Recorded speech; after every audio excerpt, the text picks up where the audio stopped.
Hello, hello, Heather Jean here, Confidence Through Cabaret. I'm so excited to be here with you for this episode. It's going to be epic. How are you feeling today? Are you feeling your inner glow? Are you feeling lit up? Well, you will be by the end of this episode. So if you're new here, welcome to Confidence Through Cabaret, the podcast and the vodcast. If you're watching this on the YouTube channel, you should know you can also get this on audio form anywhere you get your podcast. Search Confidence Through Cabaret. And if you're listening to this on podcast, there is also a video version on Confidence Through Cabaret YouTube channel. Check out the vodcast playlist and you'll be able to find us there. And we are talking all things confidence. So we talk about confidence in personal life, in work life, and in stage life, whatever your stage is. Right now, this podcast on video and audio is our stage. And we have a lot of stages that we need to show up on. And we're all about expanding in our space, owning unapologetically our space, raising our voice and sharing our messages. And today's episode is going to be so beautiful. We are talking with Stepanka Kuralova. I knew I'd get the name wrong. I'm so sorry, Stepanka. But I am so delighted to welcome Stepanka to the podcast because so we love to talk about inner glow and finding our glow. And a lot of that comes from our emotional intelligence. And my guest today is a hypnotherapist, a coach, a best-selling author, and is all about healing and inner glow. So please join me in welcoming Stepanka. Hello. Hello, Heather. Thank you so much for such a warm welcome. I'm so happy to be here. It is such a pleasure to have you here.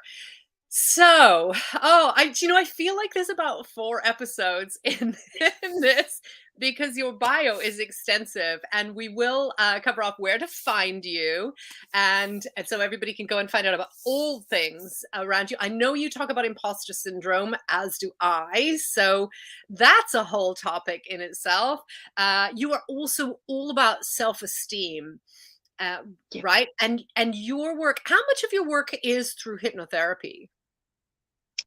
A lot. A lot. I would say clinical hypnosis is one of the main tools I use, but I also work with other modalities such as coaching, energy healing, trauma work, and a lot more. But like hypnosis is my number one tool.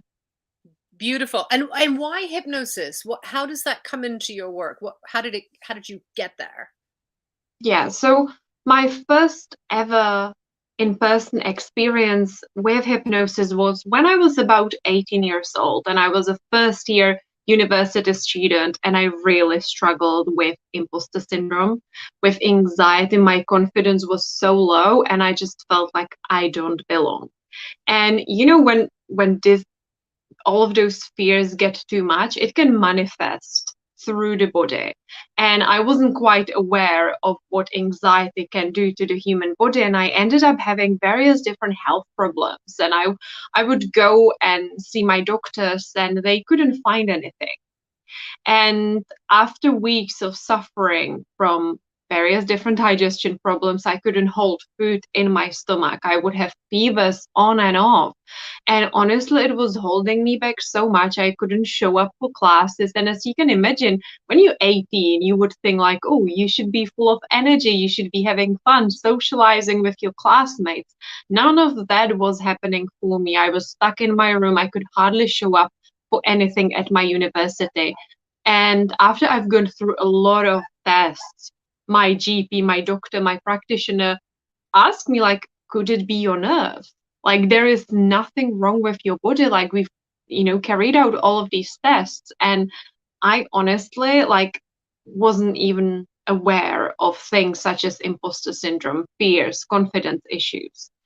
And I didn't know what to do with it. Even though my doctor said, oh, could it be anxiety? I didn't know, how to cure it, how to heal it. I didn't really know anyone who would be able to help me. And it wasn't until I started practicing yoga at university, still as a student, that during the first ever class, this incredible teacher who later became my first ever mentor, she said in front of the whole class, like, today I've got something special for you. I just feel like I should share this recording with you. So if you have time, just stay here after the yoga class, lie down on your yoga mat, and I'll play something for you. So I stayed. I loved that session anyway. I had so much fun practicing yoga. And I lie down on my back and just recording started playing from a CD. And within minutes, I felt at home in my body. It was incredible. I didn't know it can feel this good to be in your body, to feel all of your sensations, to feel your emotions. I was changed.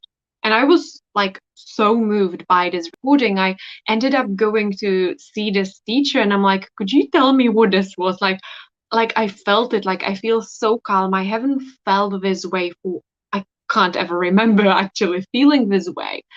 And and she told me what it was. And years later, when I started studying hypnosis, I realized, oh my goodness, this is one of the basic hypnosis exercises. And that was my experience. And because of this one recording, I started sleeping better. I kept practicing the same technique, the way I memorized it from the session, every morning, every evening. Those health problems were gone within days. It didn't even take a full week for those fevers to go away, for those digestion issues to go away. And that changed my life so much. And from that moment onwards, I decided I would dedicate my life to learning more about those things. It took me years until I became a hypnotherapist, yet I had been exploring meditation, different practices, and yeah, my life has never been the same since. That's amazing. It's incredible, isn't it? When you find something that just makes sense for your mind and body and helps you to be connected. And I know a lot of the listeners will be, aware of things like affirmations and meditation and journaling, and those tools are wonderful. They can take time, and hypnotherapy is just like so fast. I'm a big fan of hypnotherapy. I have actually taken two of my children to hypnotherapists, one Wow. for exam anxiety and one for being able to see things through and finish it. So, it is really, it's not a sheep dip where you just go through hypnotherapy in general terms. You maybe watch something on YouTube. It is actually quite specialized and quite specific for what it is that ails you and for what it is that Yeah, you need to hear, right? absolutely. I actually do think that there is a lot power in having personalized hypnosis and being able to like target specific fears the client might have. While it's incredible that there are recordings all over the internet, and even the one I took myself through when I was 18 years old was more of a general hypnosis that can like cover loads of different issues. But when you are working with someone on one-to-one basis, they are hearing your language, they listening to you, they are making notes of like what specifically is going on and how you see it yourself, and then we would use those words within that hypnosis recording so that it suits you and the way you describe your problems and so on. So I do agree with that. Yeah, that's beautiful. So that took you to what you call emotional alchemy as part of your work. Do you want to just explain for our listeners what you mean by emotional alchemy? Mhm. Emotional alchemy is a huge part of my work, and it has changed my life. And every single year, like I deepen the whole concept. It's beautiful. It's incredible, really. So emotional alchemy is something I started developing actually way before I became a hypnotherapist. I just didn't know it was a thing. It was about in my early 20s when I actually suffered with um, severe gynecological health problems, and it got really bad. And at one point, I would have days when I couldn't go to work because of the pain I was suffering from and things that all the other symptoms that came with this condition I was suffering from. And I had about 6 cysts on my ovaries. So a lot of pain. And there wasn't really a treatment that could help me. And I stopped socializing with people, which is not typical for me. I love being, with other people. I would have like mornings when I would call in sick, not just because of the physical health problems, but because mentally I just couldn't see myself going to work with worrying about whether I'm gonna be okay or not. So it actually impacted me a lot. And there was 1 year when I was really struggling. And that's when I was already aware of different things, such as affirmations, self-help techniques, various different meditations, visualizations, a little familiar with hypnosis as well. Yet I couldn't help myself with any of those tools.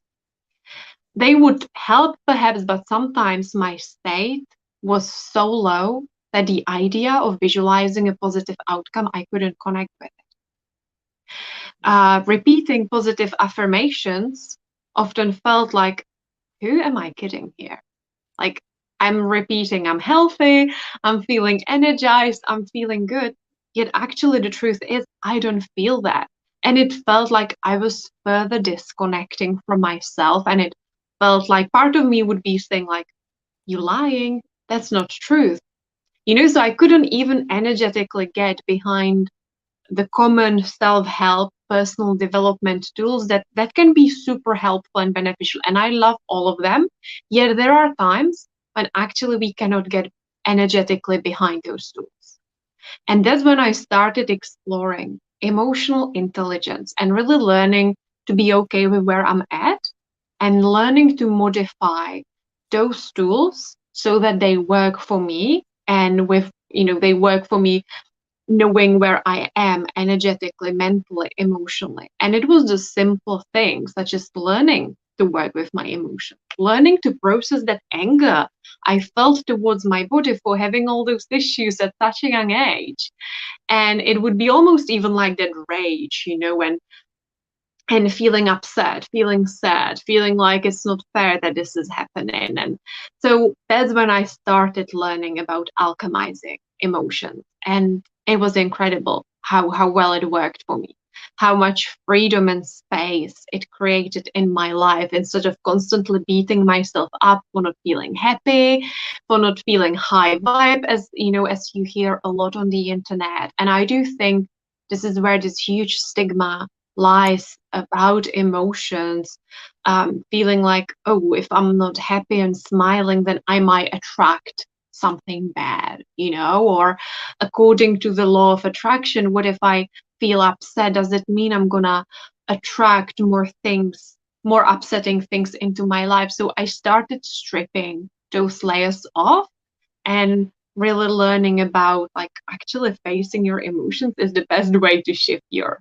frequency. So I hope this answers your question, but this is where it started. And over the years, I started developing this whole concept. And it was actually in 2020 when it almost like landed as a concept, as like a united concept, which I called emotional alchemy, which consists of emotional intelligence and also like the ability to trust yourself, trust your body, and reconnecting with your emotions instead of numbing them. Yeah, and I think I love the point you're making about a lot of people will be familiar with things like manifesting, and if I acknowledge that I'm feeling upset or I'm feeling disappointed or angry or whatever it is, then I'll attract more of that. So, but the flip side of that is, of course, toxic positivity, right? Where Absolutely. we end up with this smiling depression of I always have to pretend I'm smiling and I'm always have to be laughing, even when I don't feel it, which is that fake it till you make it thing. And for me, it's a frustrating misquote when people talk about fake it till you make it all the time. That's great as a neurolinguistic programming or NLP term Yeah. to get you through the door to a party or something, but it's not a way to go through life. And I love what you're talking about there about, really being able to feel those emotions. Because if you hold them down, they're going to come back up, right? Absolutely. And it does come from from our childhood a lot as well, when, you know, this is not to blame our parents or our caregivers at all. They didn't know any better, but very often we get told things such as, oh, if you stop crying, I'll give you this cookie or a slice of cake, or I'll buy you a Barbie doll if you'll be a good girl. Or when children cry, sometimes they will get blamed, or like, this is not what good girls do, you know, or good boys. Or so very often we get these mixed messages from a young age that to feel is to be bad, or that it's a weakness. Another thing, often women actually in particular don't want to express their emotions because they don't want to be called emotional weak or unprofessional. And, you know, often we are like, oh, I need to make like a rational decision. I can't be making an emotional decision. The truth is, proved by science, every decision we make is an emotional one. It just depends on which emotion it comes from, what state it comes from. Does it come from your heart? Does it come from your ego? There is like different levels to that. But every decision we make is an emotional one. And therefore, I really believe that emotional intelligence is like the fundamental work that should be taught at schools. It affects how you communicate. It affects how confident you feel. If you are emotionally intelligent, you will be confident because you trust yourself that whatever happens, I'll be able to handle it and to cope with it. Yeah, I couldn't agree with you more. I have spent my whole career working in businesses around emotional intelligence. And you almost have to dress it up as a way of having self-awareness so you can adapt your behavior and connect with others so that you can achieve more results. But it's always coming back to those masculine drivers of results and competing and drive, as opposed to actually coming back to how I feel and how I connect to who I really am. So you have programs on emotional alchemy, which around self-esteem and emotional intelligence. What kind of things do you include in that? Yeah, so that's my program called Emotional Alchemy. I've run it many times since that download came through in 2020. I have it on self-study at the moment as well, and it takes you through all the steps, through learning to accept your emotions, even learning like what's my worst, you know, what do I tend to do? And I think these are really interesting concepts. Like, what is my ugliest behavior when I get deeply triggered?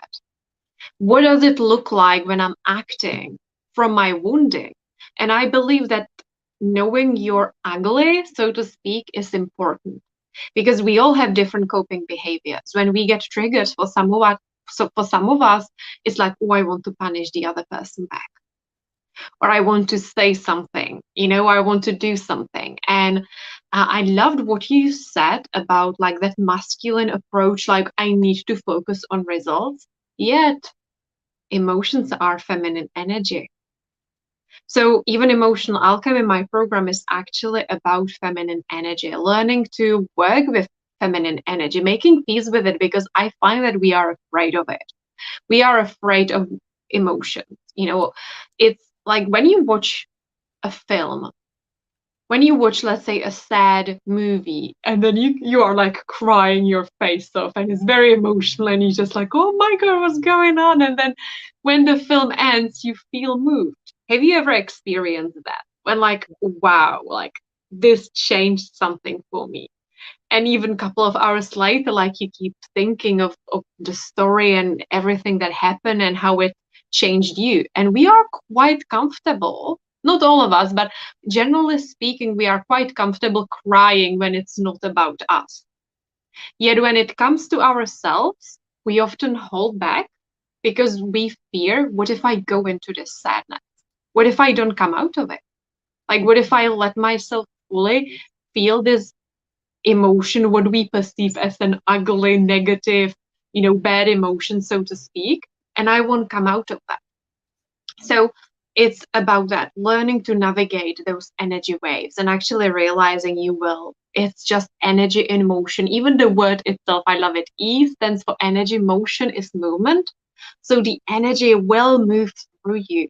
And this is when you need to trust your body. Your body is being designed to process emotions, to hold it all, to hold the ups and to hold the downs, and to be okay when annoyances happen. Funnily enough, I find that sometimes sadness is easier to navigate than like the normal annoyances of like what it's like to be a human, when like things don't go according to plan and we get really frustrated and we hate it. So that's all about that, like learning to lean back into your inner glow. And I designed it the way that you start by, you know, releasing all that stigma surrounding emotions. You make peace with it, you learn how to work with your body, and then there is manifestation piece.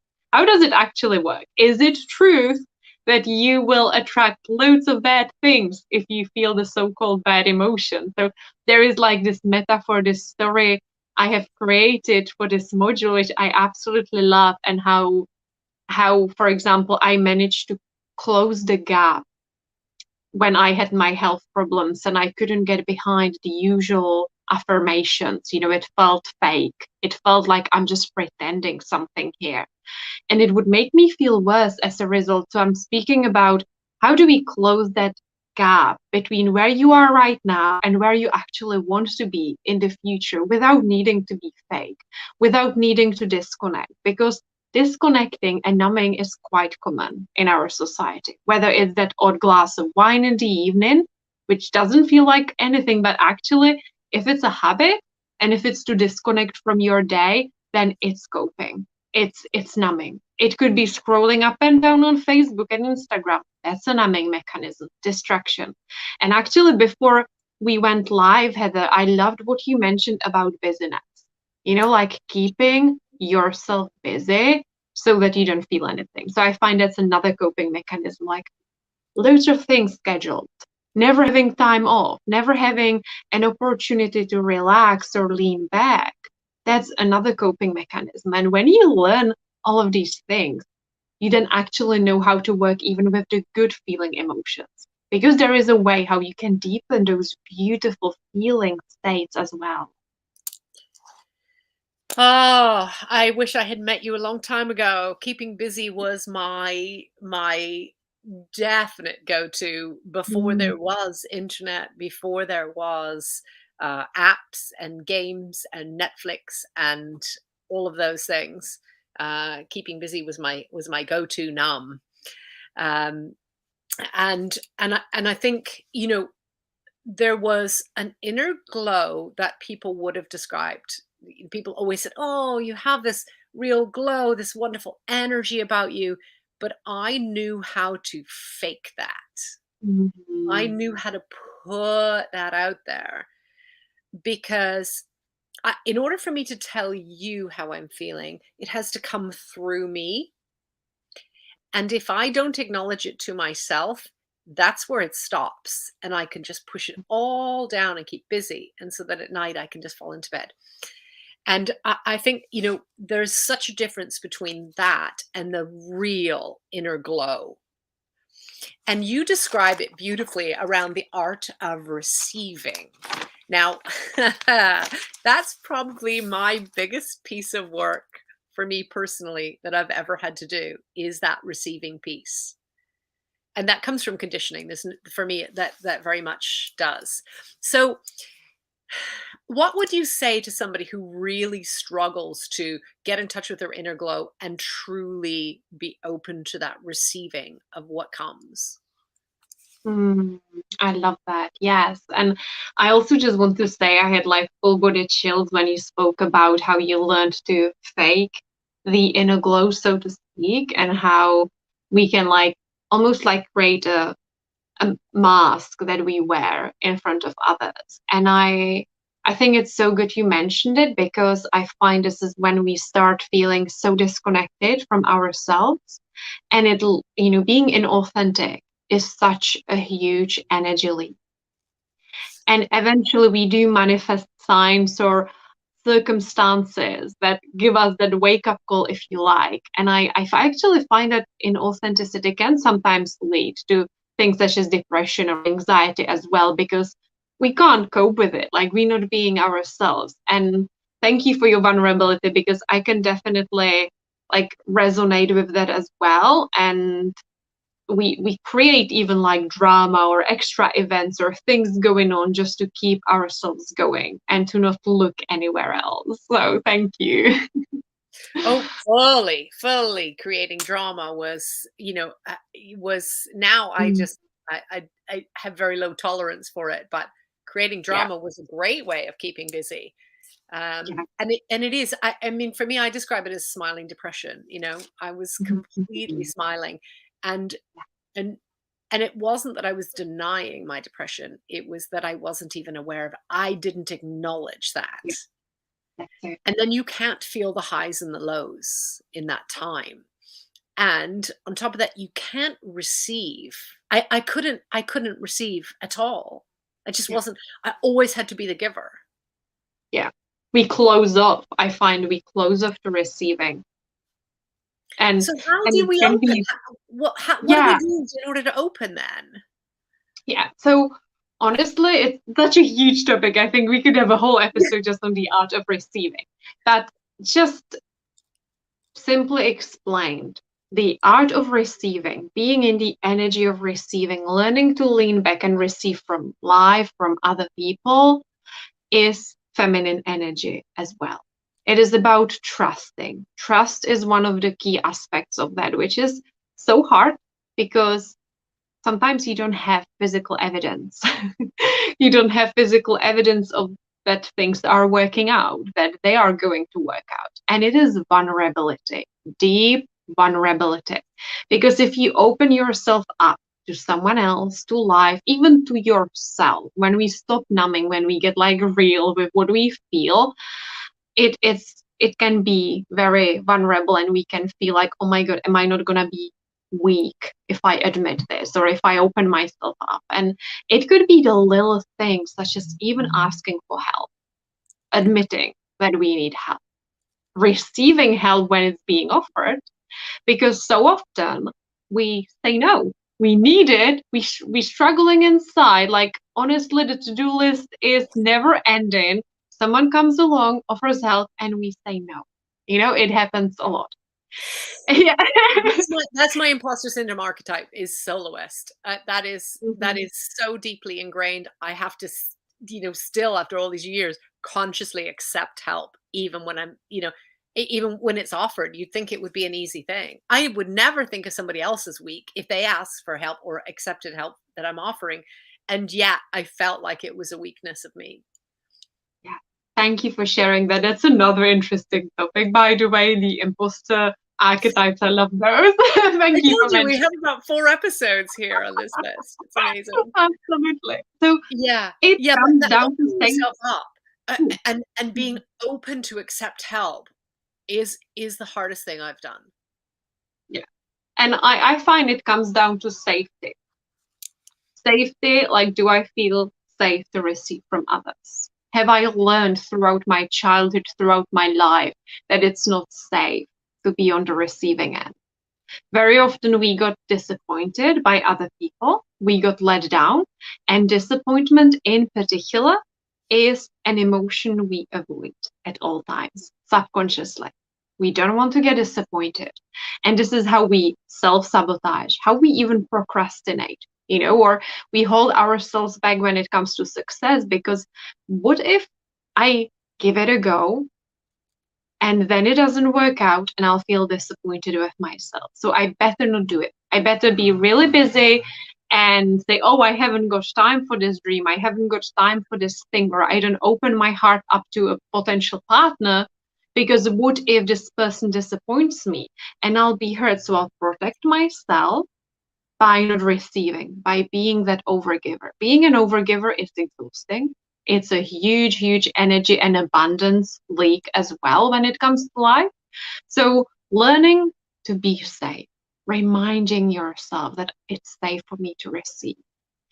There are like tangible tips I can share on here as well. Like it's an energetic thing, but there are like practical tips you can start doing. And whenever someone is offering help, whenever you are receiving, let's say even money from a customer, from a client, or you're receiving a gift, say yes to it. Yes, it's safe for me to receive. almost like affirming to yourself inside of your head, like it's safe. I did a receiving experiment back in 2019. It was interesting. I found myself working hard in my business. I felt like, oh my God, I put so much out there and I feel like I receive very little back. And it's when I started noticing my own receiving block. So I took myself through this receiving experience and I experiment, if you like. I started playing with the idea of what would happen if I opened myself up to more?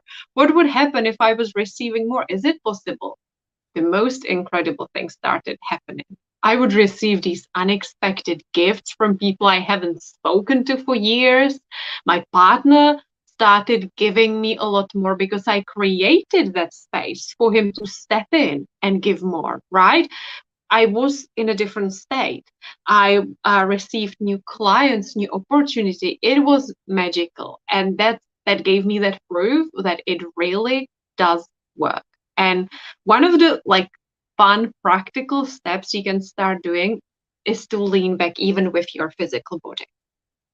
When you are in a conversation and you feel like you are always the one coming up with ideas, you are the one who is always like creating everything. I find my clients sometimes feel frustrated with their partners not being proactive enough, with their business partners at meetings with employees. They are like the ones who like push forward and and carry all that heaviness on their shoulders. I'm like, okay, well, just start playing with your own body.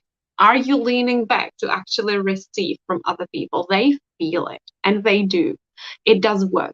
If I ever have a client who I feel is holding back on a session, I will even on Zoom, on camera, lean back physically so they have that space to open up and speak a little more. Then it's about noticing where about in my life am I already receiving and it feels good and it feels safe. Because the ego, the mind, will be looking for evidence when it doesn't feel. When you trusted someone and they broke your heart. When you asked for help and the person didn't deliver. Like, our mind will filter, delete, distort just so that it can fit the narrative, so that it can fit that limiting belief. But when you start consciously noticing, oh, I'm receiving the air today, I'm breathing in, breathing out, it feels safe to receive. It can be as simple as that. I have received help from a friend the other day. I received a session from someone. And you start building up evidence and creating a new belief that it's safe for me and the universe wants me to receive and to relax, to rest and be open. So it's just little tips. I love that. I love that. And it's interesting because I use that for other beliefs. I use that with other people. Um, and I understand the technique, uh, but I never used that for myself because that belief and that habit was so strong, like so strong that I wasn't even open to the idea of being open to breaking that habit or changing that belief or finding that evidence. Mhm. Um, and and our brain does naturally look for those patterns. But I would have said, back in my non-receiving days, in my strong non-receiving days, I would have said that habit won't work for this for me. I would have all of the excuses coming from the ego around that. And I think that is Mhm. a beautiful tip to just lean back and do that. Sometimes when I'm going into a meditation, I do that in my head. I go back to the back of my head, and it feels very different. It feels like I'm in a different place than in that front of my head. Mm. Ah, I love that. So, what is your favorite lesson that you've learned? In the art of receiving or Anything overall? overall. What's your favorite Mm. I would say that our fears and insecurities are portals to more magic. It's just something I come across over and over again. And I think whenever we feel insecure about something, whenever there is a fear and we actually go in it and we work with it, we alchemize it, it opens up this portal to more abundance, to more joy, to a new level of healing. And just to give you an example, like I remember my first year living in England. So I was a student, I was a language student, and I had a gap year at university. And I was really conscious and aware of my accent. And it was something I was really insecure about. And of course, I would manifest people who would say, "Oh, sorry, I can't understand you because of your accent. It's very thick." Or I would get like quite nasty comments from some people. I worked in a hotel first as a barmaid, then as a hotel receptionist while I was studying and doing other things. And I would get people like, "Oh, can't," it was just like being mean, and it would hurt me very badly as well. Like I would feel that pain because I was so insecure about it. But that's the thing. We often manifest those things because we feel them on the inside. It's like the sacred mirror that the universe offers to us. And of course, when I finally got clarity on what I wanted to do further after my degree, after I completed my degree, and hypnosis like came up for me, like, oh my God, I want to explore it. I'm like, it's all about my voice. I don't want to do that. It feels so uncomfortable. So I realized that actually my biggest insecurity, which was my accent, the fact that English is not my first language, yet the universe wanted me to go directly into that and to be in a class where I believe I was probably the only foreign person there, and I had to practice hypnosis out loud in front of other people, and I had to just face this fear of like, oh my God, will people judge me? Funnily enough, like the most frequent compliment I would receive when I was studying hypnosis would be like, I love your voice. Like, it's so lovely, it's so soothing. And that made me realize that actually my biggest insecurity could be my biggest gift. And still till this date, I will hear clients say to me, oh, when I heard your voice, like I wanted to sign up. I love your accent. So it's just an encouragement to all of you listening to this. Go into your insecurities, explore them, because very often they will be your biggest gift. Thank you for sharing that. That is beautiful. That is absolutely beautiful. Yeah, I need to sit and think about that and for myself. I'll go back to this sound bite quite a few times, I would say. Thank you for sharing that. Thank you for So, receiving it. ah, you know when something just kind of hits you like in every sense, it's quite strong. It's quite overwhelming. I'm gonna come back to that. I'm even choking. See, my even my throat went. Ah, don't speak anymore. Don't speak. Just let that wash over you. So, Stepanka, I wanted to explore with you, and I know you have listened to Confidence Through Cabaret uh, episodes, so you'll be expecting this maybe. If you were performing on an actual stage in cabaret, so cabaret is a small venue, so it's quite intimate, and that can be very exposing. It can also be very comforting, depending on how you look at it. You know, some people would rather be in an auditorium or a theater with thousands because then you don't really have to connect with each person. Other people would rather be in a small audience, and that would seem safer. If you were connecting with an audience in a small venue in a cabaret, what kind of performance would you be doing on a stage? It has to be dance. Dance. What kind of dance? Hmm, Probably embodied dance. I really believe actually dance is such an incredible way to lean back into the feminine arts and let your body and emotions express themselves through you. So it would be a flex. It would be a huge, huge stretch. But thinking about it, I feel like truly just listening and expressing my soul and her essence through intuitive dance. I love intuitive dance. I had programs about it as well, just really allowing your body to express itself with music. And to me, that's way easier than following any choreography. I can't do that. I can't follow someone else's steps. It's so difficult. Like my mind and my body, they just can't get that. I can't get my head around it, honestly.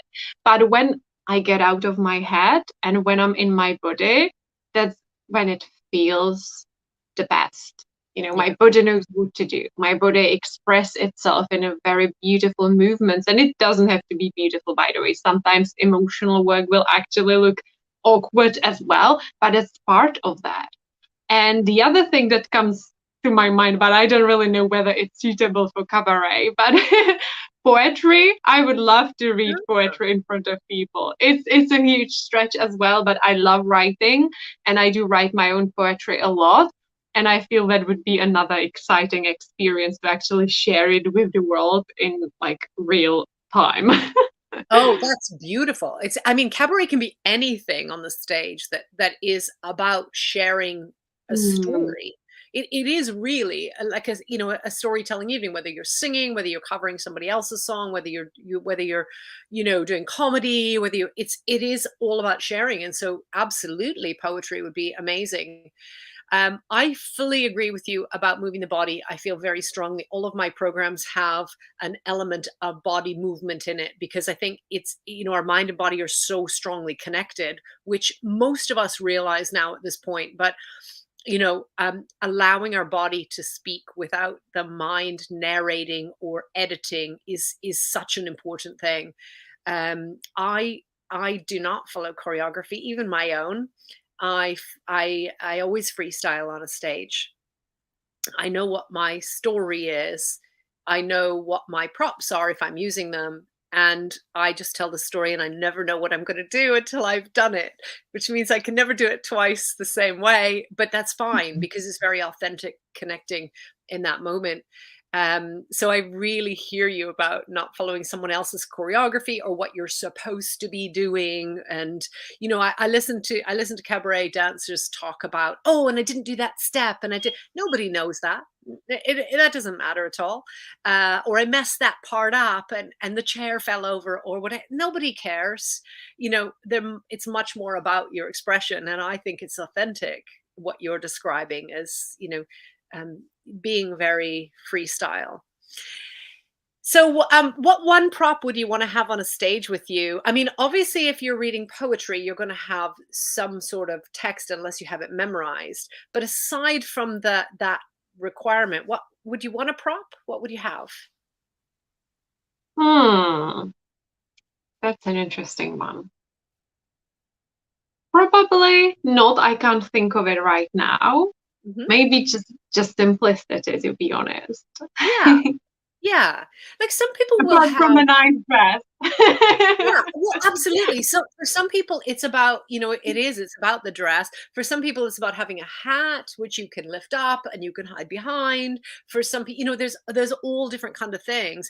And that the meaning behind it, I mean, you can add a whole bunch of props and it becomes a gimmick and it isn't authentic.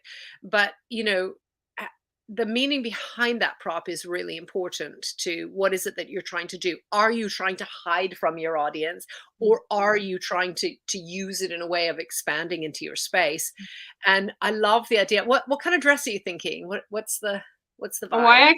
I have a probably think I would love to bring with me actually.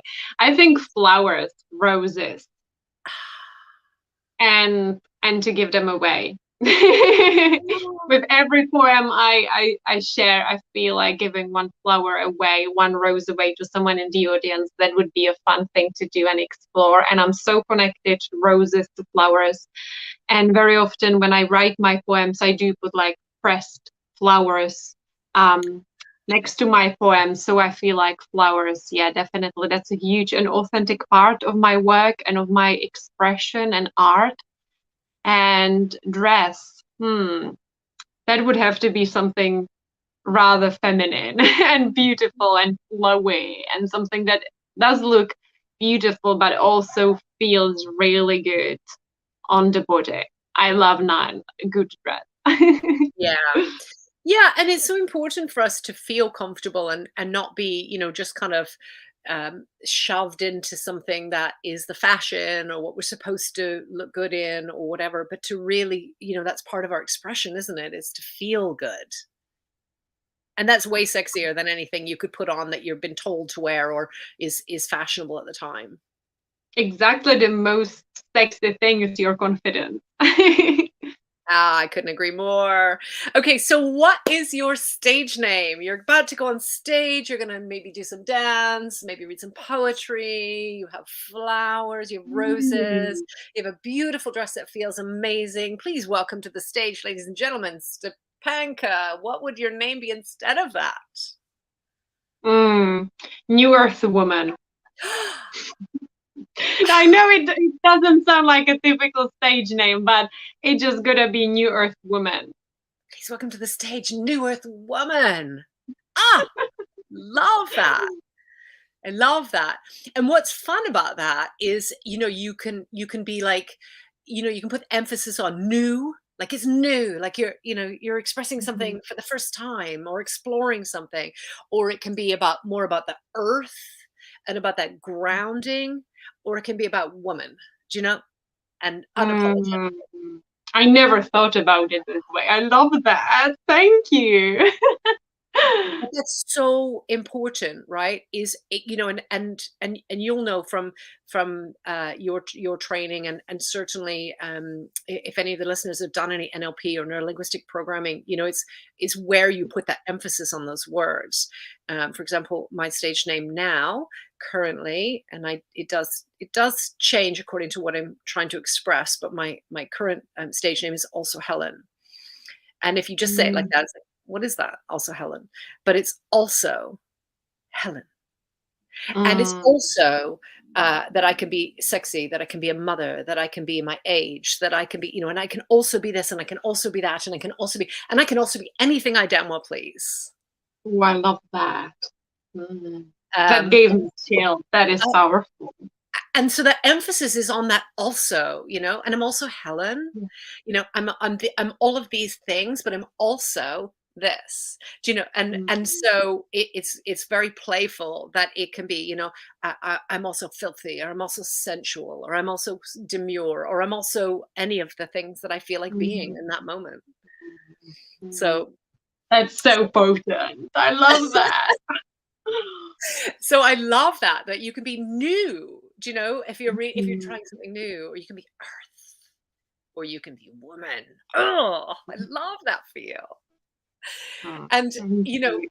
I often talk about that, having that inner persona that we can tap into, even when we're not wearing the dress, holding the roses, having our poetry there, or our movement that we're about to do, that we can tap into that being who we are.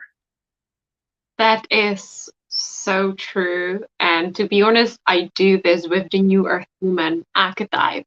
So it's almost like an archetype I created for myself back in 2020 called the New Earth Woman.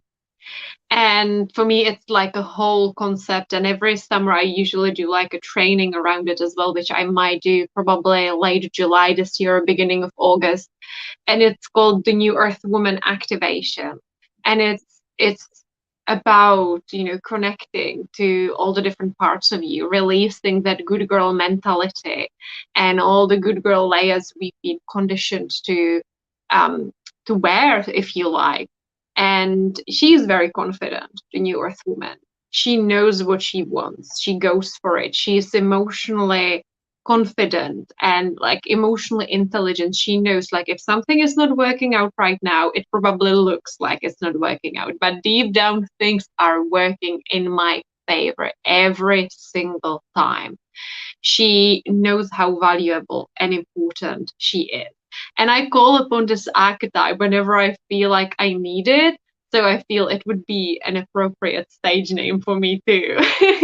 That's so beautiful. That's so beautiful, and I really encourage everyone to find that archetype in them of who we are unapologetically.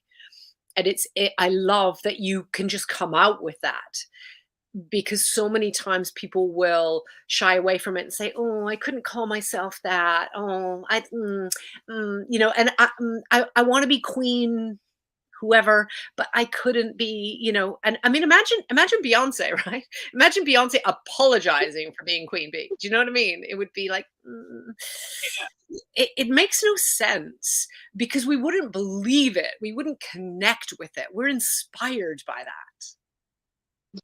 Absolutely. And I connect to her values. They are so important, like her values, which she is all about. And I hold myself to higher standards as well. I know when I like call upon that archetype and I'm like, I'm just embodying this energy right now, I know that I will deal with things differently. I will be more of a powerful communicator, and I will, perhaps it would be really easy to go into my wounding when I'm being triggered, when I'm being challenged by someone. But if I'm in the New Earth Woman vibe and this is what I'm all about and I stand for this, I will respond completely differently. Absolutely. I just want to come back to what we were talking about earlier in the episode, because, we can get really tricked by, creating a persona that is kind of, I have it all together. I'm a New Earth woman, or whatever your archetype is. And I think, and I'll ask you if it's true for you, but for me, that persona also has to be ready to receive, ready to be vulnerable, ready to grow. I can tell you for sure that when you're on stage, whatever your prop is, you'll drop it, there'll be a malfunction, something will go, horribly wrong. We often will wear corsets, they don't undo all the time. I've had them, be knotted, and I'm there trying to undo a knot. And we are fallible as those strong, archetypes. And we can be receiving of patience. We can be receiving of understanding. We can be receiving of lots of things. How is New Earth Woman receiving in that Mm. inner glow for you? Yeah, I find for me personally, the New Earth womanhood, if you like, is about being vulnerable and seeing it as your strength, about being open to other women. I feel like sisterhood is a huge piece of that New Earth aspect for me, of that New Earth concept for me.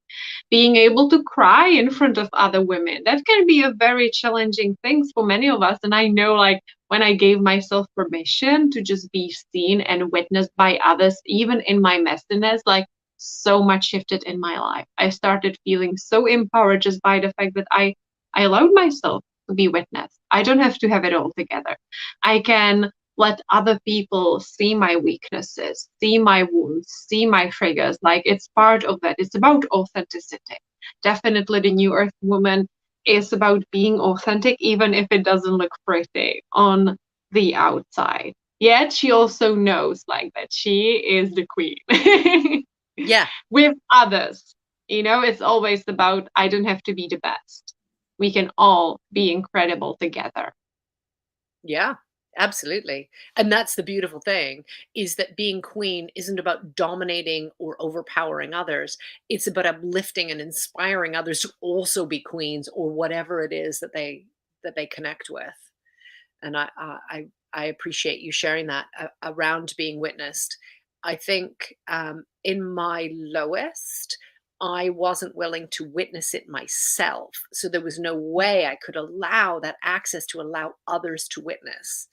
And that's the analogy of cabaret that we talk about it here in Confidence Through Cabaret, is that it is that vulnerability is strength, that who we are is valuable and valid just as we are. And I really appreciate what you have just shared with us.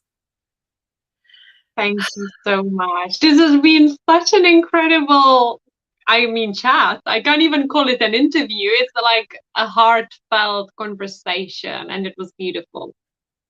Oh, I tell you, we have We have so many episodes in us between us. Yeah, we will have to do this again, Stepanka, because Absolutely. I there's would just love to. yeah, yeah, we'll need to do like a whole series. This Yeah. has been beautiful.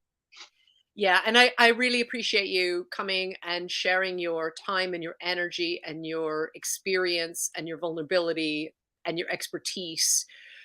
Where can people find you?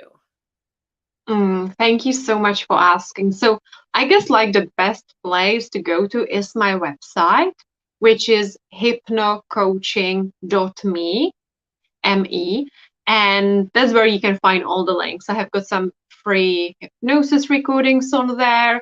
I am also on social media. All the links are on the website, but on Instagram, I am at New Earth Woman.